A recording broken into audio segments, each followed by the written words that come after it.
mahal tayo ng mga kapitbahay niyo? Yung mga kilala niyo? Hindi napipili niyo ba yun? Hindi, konting days na lang. Leg pa na. Leg pa na tayo sa Gedli. Hindi, ako basta ako, I always trust you.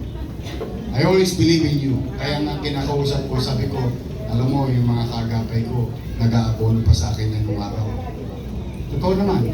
Marami dyan, gumawa pa ng sarili lang poster, sarili lang t-shirt, pamasahin nila. Ang tinitira lang namin doon, tinapayan. Nagkatalo kami sa tinapayan.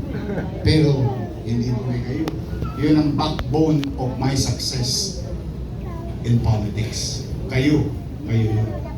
Kaya, kung nagawa nyo dati, rehearsal lang to. Uulitin lang natin. Inupo natin sila, tayo rin ang mag-aalis sa kanila.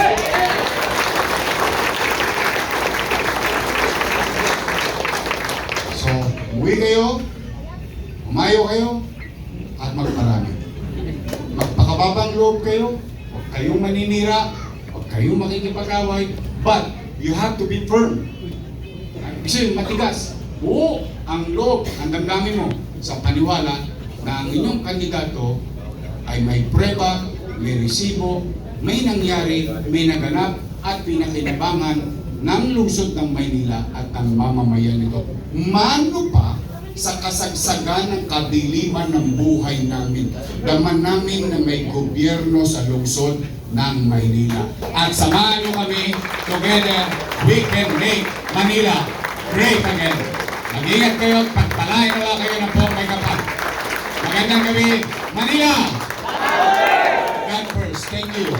Maraming salamat po muli. Palakpakan po natin. Praise ko mo rin naman sa advice kay Reggie Atienza. At hindi po ng ating po mga Your Best Choice sa panguna po ng ating